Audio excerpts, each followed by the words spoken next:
ज्ञान सत्र शुरू करने के पहले मैं इस मावता फाउंडेशन के सभी मास्टर्स को कोटि कोटि नमन करता हूँ और इस ब्रह्मांड के सभी महात्मा और सत्पुरुषों के चरणों में कोटि कोटि नमन करते हुए गुरु वंदना करते हैं और गुरु वंदना के बाद में आज का ज्ञान सत्र शुरू करते हैं।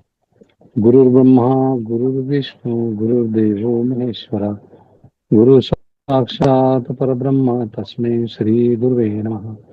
ब्रह्मानंदं परमसुखदं केवलं ज्ञानमूर्तिं द्वन्द्वातीतं गगनसदृशं तत्त्वमस्यादिलक्ष्यम् एकं नित्यं विमलमचलं सर्वादिसाक्षिभूतं भावातीतं त्रिगुणरहितं सद्गुरुं तं नमामि सद्गुरुं तं नमामि सद्गुरुं तं नमामि।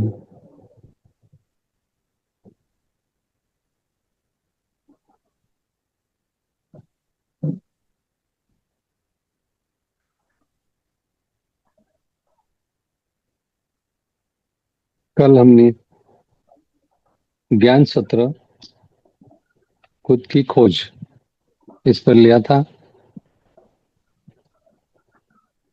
यह हमारी खोज जो है जन्म जन्मांतर से शुरू है। इसी जन्म में भी हमारी खोज शुरू है, मगर खोज अभी तक पूरी नहीं हुई, क्योंकि खोज पूरी करने के लिए जो अलग अलग पायदान होते हैं वो पायदान को लांघना होता है और एक एक पायदान हमें लांघ कर आगे बढ़ना होता है। तो कल मैंने बॉडी कॉन्शियसनेस यानी देह बुद्धि यानी देह भाव पर बात की, क्योंकि ये देह बुद्धि या देह भाव जो है यह उसके रूट जो है ये बहुत ही सूक्ष्म स्तर पर अंदर जाकर उसके जड़ तक पहुंचना जो है ना वो ही मुश्किल काम है। और यह जड़ तक पहुंचने के लिए हमें गुरु की जरूरत होती है, गुरु की आवश्यकता होती है। कोई कोई लोग बात है कि जिनको देहधारी गुरु है और जिनको देहधारी गुरु नहीं है, जिन्होंने दीक्षा या अनुग्रह किसी का गुरु का नहीं हुआ है, तो वह जो गुरु को मानते हैं, जो सदगुरु को मानते हैं, उनका जो भी ऑर्डर आप उनके नक्शे कदम कदम पर चल सकते हैं। चाहे वो भागवत हो, भगवत गीता हो, या ज्ञानेश्वरी हो, या और किसी भी भाषा का कोई भी ग्रंथ हो, तो आप उसको अपना कर उसको पढ़ते हुए आप आगे बढ़ सकते हो। क्योंकि मैं हमेशा कहता हूं कि कल भी मैंने कहा था कि साधक के दो पंख होते हैं, ये तो दो पंखों से ही साधक की उड़ान होती है। एक पंख होता है स्वाध्याय और दूसरा होता है सज्जन संगत्य। और ये दो पंख जो है जिसके मजबूत होते हैं और निरंतर ये दो पंखों के बलबूते पर जो उड़ान भरने की कोशिश करता है, वही साधक जो है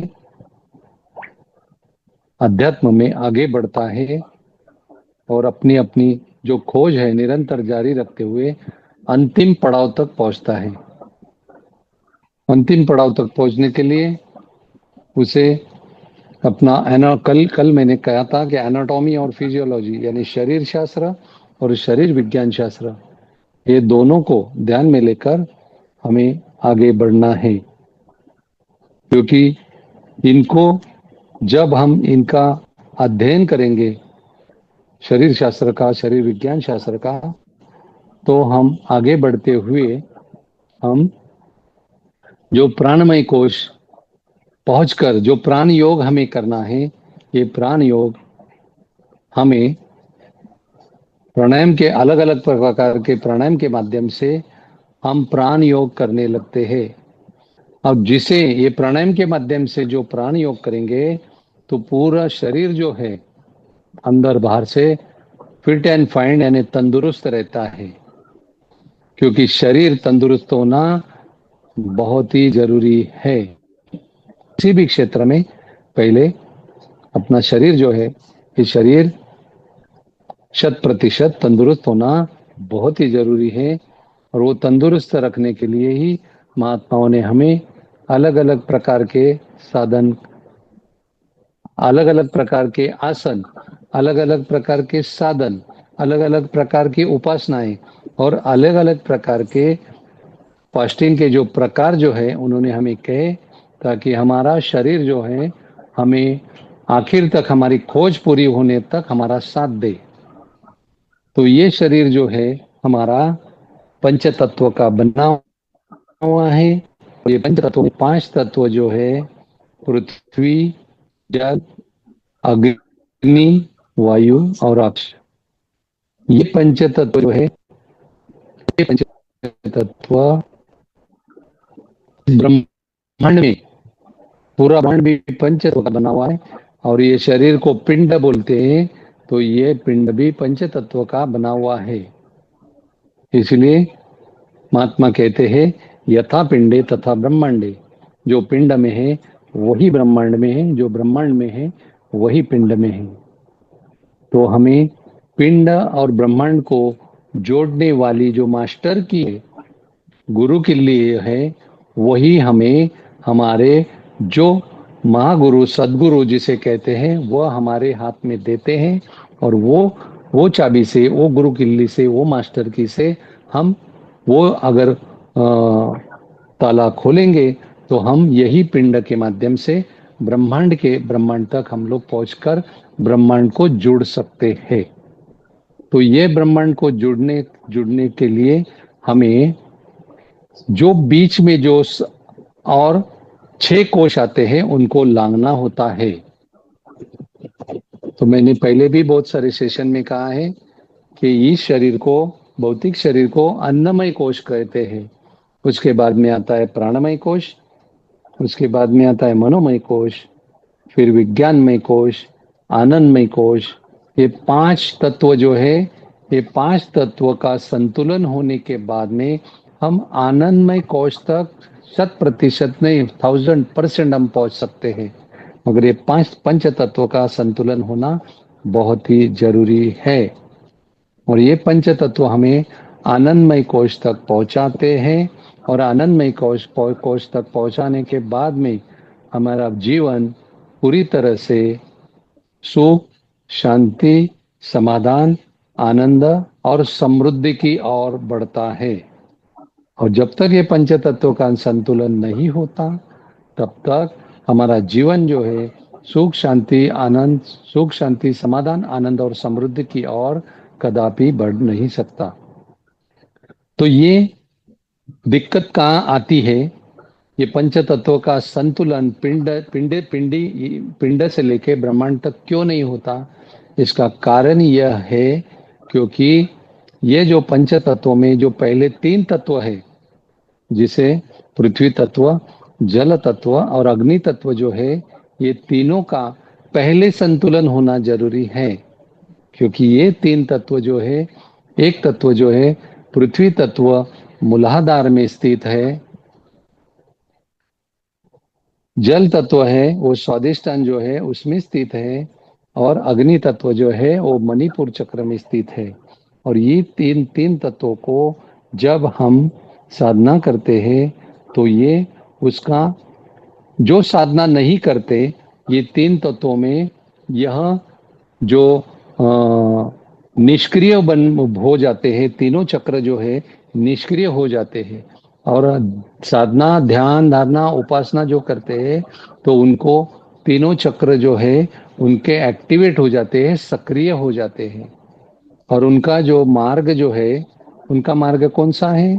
जो साधना नहीं करने वाले जो लोग हैं उनका मार्ग अधो मार्ग होता है। अधो मार्ग या अधोगमन जिसको बोलते हैं, क्योंकि वो कभी भी जीवन में ऊपर उठने का, यानी खुद को अपडेट और अपग्रेड करने का प्रयास नहीं करते। इसीलिए ये 3 चक्र समझकर, ये 3 चक्रों का शुद्धिकरण, ये 3 चक्रों का प्यूरिफिकेशन, और ये 3 चक्रों को एक्टिवेट करना बहुत ही जरूरी होता है। तो हमने देखा कि अ, अन्नमय कोश, प्राणमय कोश, मनोमय कोश, विज्ञानमय कोश और आनंदमय कोश। हमारी खोज जो है, ये खोज आनंदमय कोश तक पहुंचने के बाद में पूरी होती है। हमारी खोज पूरी है, मगर 100% पूरी होने के लिए आनंदमय कोश के आगे भी 2 पड़ाव हैं। वो 2 पड़ाव भी हमें पार करने होते हैं। मगर हमें आज की तारीख में जो खुद की खोज जो है, वो आनंदमय कोश तक ही हम लोग उसका अध्ययन करने का प्रयास करेंगे। तो ये अध्ययन जो है हमारा कहाँ रुकता है और हमारे दिक्कतें कहाँ आती है। अगर हमारे रोजमर्रा के जीवन में जो हम गृहस्थी है, तो हमारे संसार में जो दिक्कतें आती है, जो मुश्किलें आती है, तो उसकी उसकी उसकी वही सोच हमारे दिन रात हमारे दिल और दिमाग में होती है।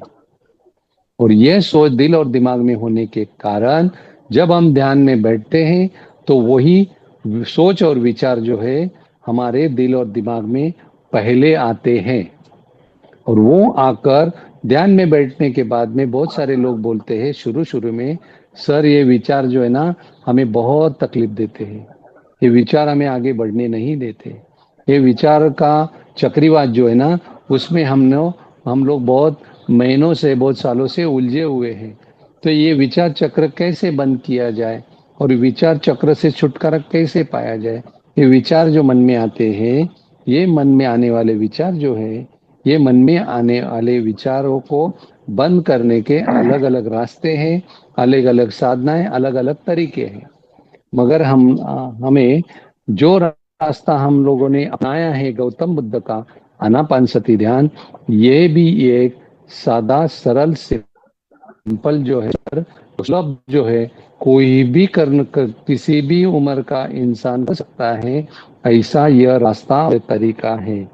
क्योंकि ये आनापानसती ध्यान जो है आपको एकदम सहज लगेगा, एकदम सुनने लगेगा, मेरे भी, लेकिन जब हम बैठते हैं तो हमें जब सांसों देते हैं, तो सांसों पे ध्यान देते देते हम हमारा मन जो है हमेशा की तरह इतना चंचल होता है कि वो चंचल मन हमें विचारों के पीछे ही दौड़ाता है। और विचारों के पीछे दौड़ने की वजह से सांसों पर ध्यान देना जो है सजगता पूर्वक, सांसों को सजगता पूर्वक सांसों के साथ जुड़ना जो है ना हमें कठिन या मुश्किल होता है। तो ये जो विचार जो है दिन भर 60 से 70 हजार आते हैं, मगर जो 40 दिन का ध्यान करते हैं ना, हम पहले ही बोलते पीएसएसएम में, पीएमसी में, कि करीबन शुरुआत में अपनी उम्र के इतना ध्यान आपको 40 दिन करना है। जब ये 40 दिन आप ध्यान करोगे, तो आपके विचार जो है आहिस्ता आहिस्ता उनकी जो नंबर ऑफ थॉट्स है वो कम होने लगेंगे। और ये इतने कम हो गए, जब वो 50% से कम कभी होगे, जब आप 100 दिन का ध्यान करोगे। और 50% के और 25% के नीचे कभी होगा, जब आप 200 दिन का ध्यान करोगे। ऐसे 40 दिन से 100 दिन, 100 दिन से 200 दिन, ऐसा कंटिन्यू कंजिक्यूटिवली आप ध्यान करोगे, तब ये विचार जो है आपके मन जो है आपका मित्र बन जाएगा। और मित्र जो है वो आपकी सुनेगा और आपकी सुनकर सांसों के साथ में जुड़ जाएगा। और सांसों के साथ में जुड़ने के बाद में वो सांसें जो है, मन जो है, विचार जो है, ये तीनों का त्रिवेणी संगम हो जाएगा।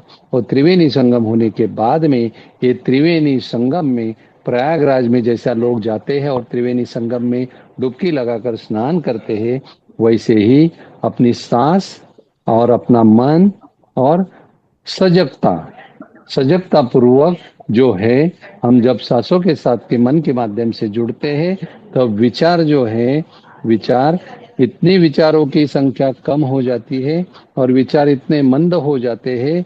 और ये कितना भी आज मैं कहूँ, एक एक दो दो घंटा भी कहूँ, तो भी आपको इसका जब तक अनुभव नहीं आता, तब तक ये जो मेरे एक एक अक्षर का जो है गांभीर्य, सीरियसनेस जो है, आपको पता नहीं होगा।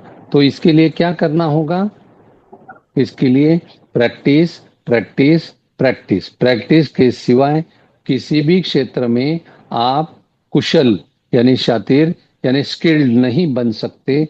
इसलिए ये ध्यान जो है, आप ये जो ध्यान जो है, अभी हम लोग बैठ रहे हैं, अब हम लोग समूह में हैं, तो समूह में भी ध्यान करना चाहिए। और जब आप कभी ट्रैवल कर रहे हैं, बस में हो, ट्रेन में हो, प्लेन में हो, तब तो आप तो अकेले होते हो, तब भी आपको ये करना है। सांसों पर ध्यान देकर सजगता पूर्वक सांसों के साथ में जुड़ना है, और सांसों के साथ में गहरी गहरी जब सांसों के साथ जुड़कर गहरी दोस्ती करते हैं, तब आपको आहिस्ता आहिस्ता आहिस्ता अनुभव आने लगेगा। पहला आपको अनुभव आएगा कि पूरी जो बाह्य जगत जो है ना, बाह्य जगत से पूरी तरह से आपका छुटकारा हो जाएगा। बाह्य जगत के जो विचार आपके अंदर जो अपने आप पहले शुरू शुरू में आते थे, वो पूरी तरह से बंद हो जाएंगे। अनलॉक, क्या बोलते हैं, लॉक हो जाएंगे। बाहर का दरवाजा वो बंद हो जाएगा। फिर शरीर शरीर के बारे में, जो शरीर की जो दिक्कतें हैं, कठिनाइयां हैं, मुश्किलें जो है ना, वो पूरी तरह से, वो भी यो दरवाजा है शरीर का, अन्नमय कोश का, वो पूरी तरह से बंद हो जाएगा। और अन्नमय कोश का दरवाजा बंद होने के बाद में सही मायने में आप प्राणमय कोश से जुड़ जाओगे। और प्राणमय कोश को जुड़कर जब आप 40 दिन साधना करते हो, तो 40 दिन साधना को क्या कहते हैं? मंडल दीक्षा कहते हैं। भगवान गौतम बुद्ध उसे मंडल दीक्षा कहते हैं। और हमारे पत्री सर ने हमें कहा है कि नाड़ी मंडल शुद्धि हो जाती है, नाड़ी मंडल शुद्धि हो जाती है। और ये नाड़ी मंडल शुद्धि जो है ना, हमारे शरीर में 72,000 नाड़ी है। और 72,000 नाड़ी का जो सोर्स है, उसका रूट है, उसका जो सेंटर पॉइंट है, उसकी जो जड़ है, वो जड़ हमारी नाभि होती है। वो जड़ हमारा मणिपुर मणिपुर चक्र होता है। वही से ही, उसी सोर्स से पूरे शरीर तक ये 72,000 नाड़ियां जो है वो पहुंचती है। और ये 72,000 नाड़ियों का शुद्धिकरण ये 40 दिन में होता है। इसीलिए शुरू शुरू में जो ध्यान करते हैं, जिंदगी में कभी किसी ने ध्यान नहीं किया है, अगर ये 40 दिन ध्यान करेंगे, तो पूरी तरह से ये 72,000 नाड़ियों का शुद्धिकरण हो जाता है। तो ये 72,000 नाड़ियां अपने शरीर में कैसे होती है? अपने शरीर में 72,000 नाड़ियां, राइट साइड 36,000 नाड़ियां होती है, लेफ्ट साइड अपनी 36,000 नाड़ियां होती है। और ये दोनों का जो है शुद्धिकरण बहुत ही महत्वपूर्ण है। ये दोनों का शुद्धिकरण कभी होता है? जब ये पहले दो चक्र का शुद्धिकरण होता है, मूलाधार चक्र और स्वादिष्टान का जब शुद्धिकरण होता है, तो मणिपुर तक हम पहुंचते हैं। और मणिपुर तक पहुंचने के बाद में उसके जड़ तक हम लोग 40 दिन में पहुंचते हैं। नाड़ी मंडल शुद्धिकरण होता है, और नाड़ी मंडल शुद्धिकरण पूरे 72,000 नाड़ियों का एक साथ साइमल्टेनियसली होता है। और ये 72,000 नाड़ियों का जब शुद्धिकरण होता है, तब हमारा प्राणमय कोश से मनोमय कोश में हमारा प्रवेश, प्रयाण और हम लोग एंट्री करते हैं।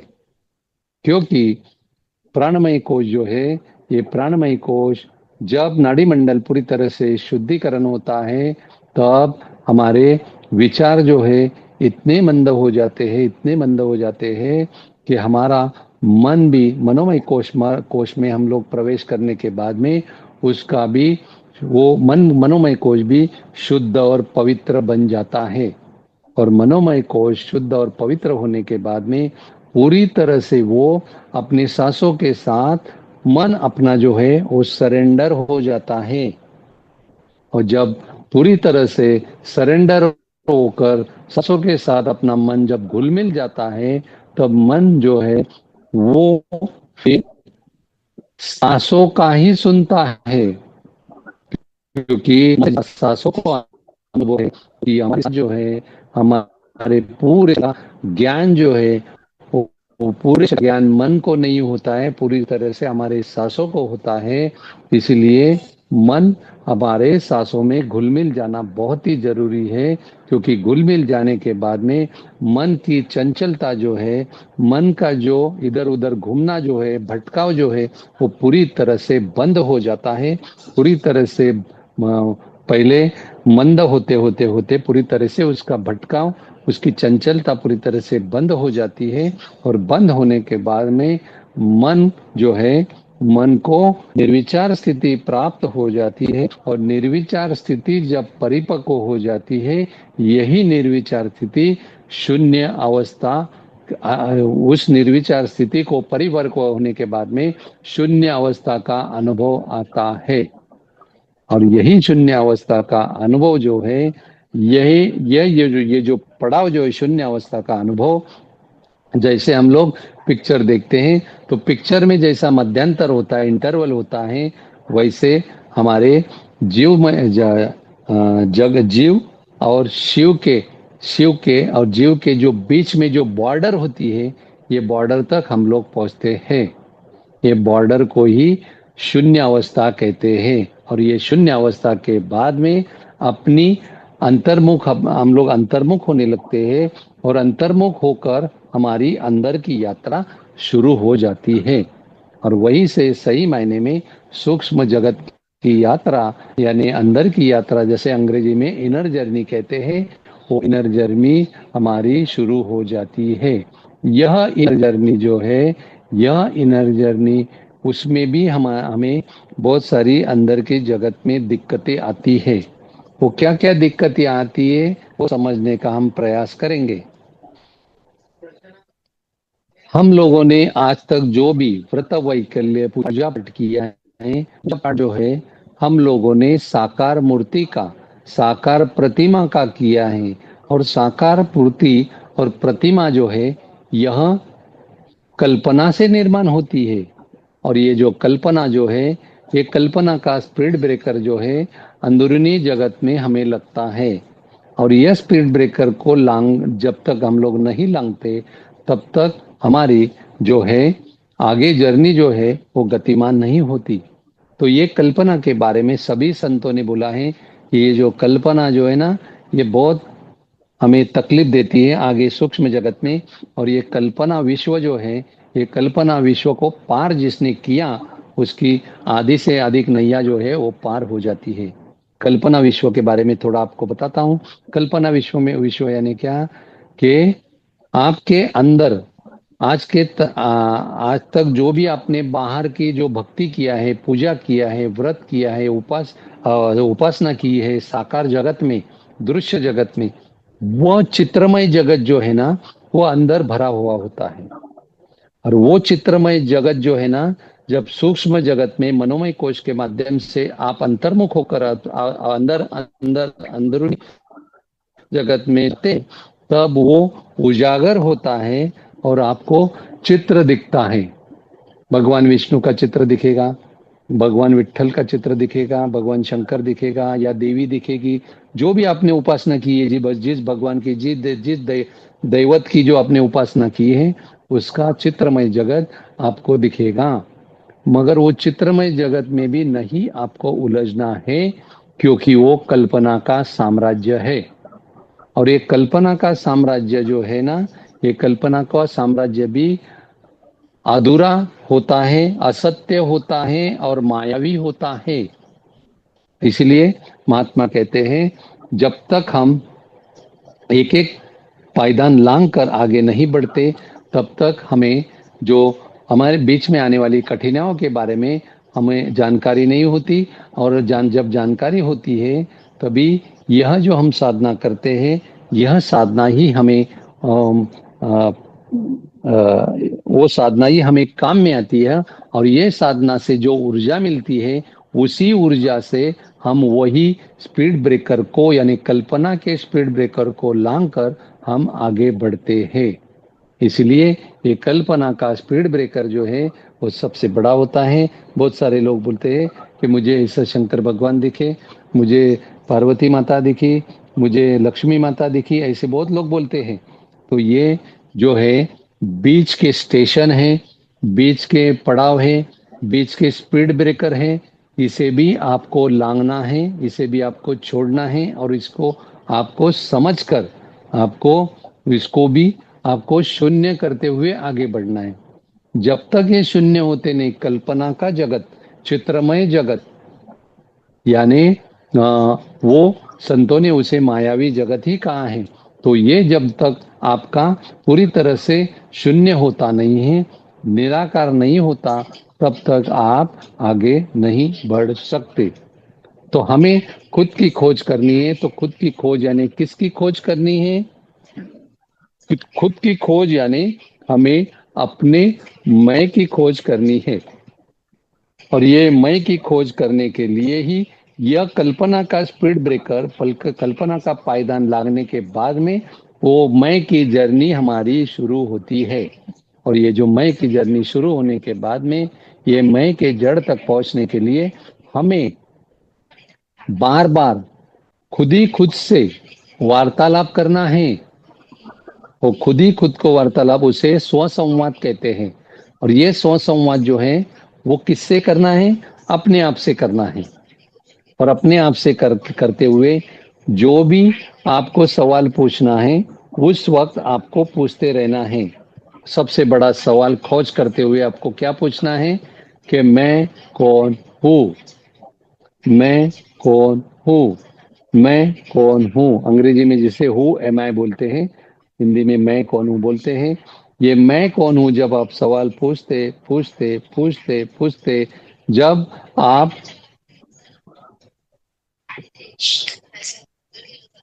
जब आप अंदरूनी जगत में, निराकार जगत में जाओगे, तब मैं कौन हूं में जो बीच वाला जो कौन है ना, वो आहिस्ता आहिस्ता है ना, वो अदृश्य होने लगेगा, वो डिसअपियर होने लगेगा। और सिर्फ बचेगा मैं हूँ। कौन चला जाएगा, कौन अदृश्य हो जाएगा, कौन डिसअपियर हो जाएगा, कौन नहीं रहेगा, क्योंकि मैं हूँ यही आपको अनुभव में आएगा। अब मैं हूं जो है ये अनुभव में आने के बाद में आगे क्या करना है, ये सवाल आपके मन में आएगा अंदर। तो आगे हमें सिर्फ मैं हूं यह उस वो जो उजागर बार बार हो रहा है, जैसे नदी या तालाब या समुंदर में लहरें उठती है।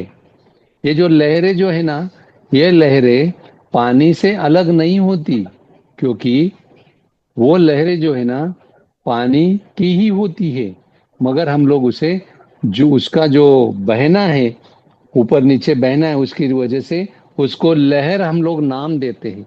वैसे जो आत्मशक्ति की यानी चैतन्य शक्ति का जो समिंदर जो है, चैतन्य शक्ति का बहाव जो है, उसके ऊपर जो लहर उठती है उसे मैं हूं कहते हैं।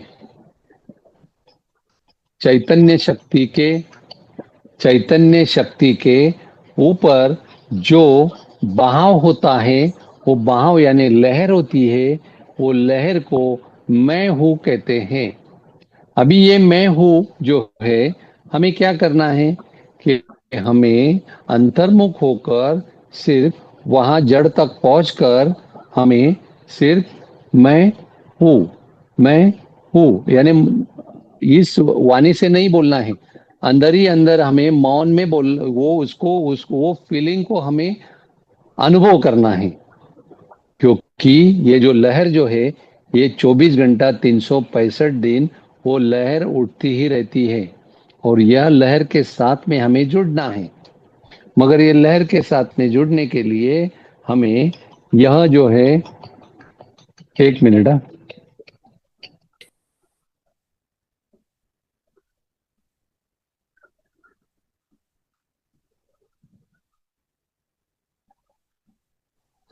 ये जो लहर जो है, ये लहर के साथ में जब हम लोग जुड़ जाते हैं, यानी हम अंदर से ही मैं हूं, मैं हूं, मैं हूं, अंदर से ही हम जब फीलिंग को हम लोग अपनाते हैं, तो वही फीलिंग जो है हमें आगे और डीप डीप डीप यानी बहुत ही अंदर जो है वो ले जाती है। क्योंकि ये मैं हूं जो है ये मंत्र नहीं है, ध्यान में लो, ये मंत्र भी नहीं है। मैं हूं या कोई क्या बोलते हैं उसको, महावाक्य भी नहीं है, महावाक्य भी नहीं है मैं हूं। मगर उसको महात्मा ने क्या किया है, जब ये मैं हूं करते करते करते करते सिर्फ ये जो मैं जो है, ये मैं का दो ध्वनि जो है लहर बनकर उठ रहा है, मैं का ध्वनि जो है जब हूं में हूं में जब घुल मिल जाता है, घुल मिल जाता है, तो वह हमें क्या अनुभव आता है, शिवोहम, शिवोहम, शिवोहम में अनुभव आता है। चार वेदों ने भी कहा है कि चार वेदों के चार महावाक्य क्या हैं, अहम ब्रह्मास्मि, ब्रह्म, प्रज्ञानम ब्रह्म और तत्वमसी। ये चार वेदों के चार महावाक्य हैं। वैसे ही शंकराचार्य जी ने कहा कि शिवोहम, शिवोहम, शिवोहम, क्योंकि जो शिव को हम जन्म जन्मांतर से ढूंढ रहे हैं, वही शिव जो है उसी क्षण हमें अनुभव में आता है। मगर ये जर्नी छोटी लगती है, मगर छोटी नहीं है, क्योंकि ये बहुत लंबी जर्नी है। क्योंकि हमारे अंदर जो है बहुत सारे जन्मों के, इस जन्म से लेकर पहले और बहुत सारे जन्म के जो संस्कार जो है, वो संस्कार को हमें पूरी तरह से नल एंड वॉइड यानी उसका पूरी तरह से निर्मूलन करना होता है। और वो संस्कारों का निर्मूलन होने के बाद में हमें वो शिवोहम का अनुभव आता है। इसीलिए अभी जो एक स्तोत्र लगाया था, चिदानंद रूपम शिवोहम, शिवोहम, चिदानंद रूपम शिवोहम, शिवोहम, ये चिदानंद रूप जो है ना, वही ये चिदानंद रूप का अनुभव हमें कब आता है, ये चिदानंद अनुभव हमें मैं के साथ में जुड़ने के बाद आता है।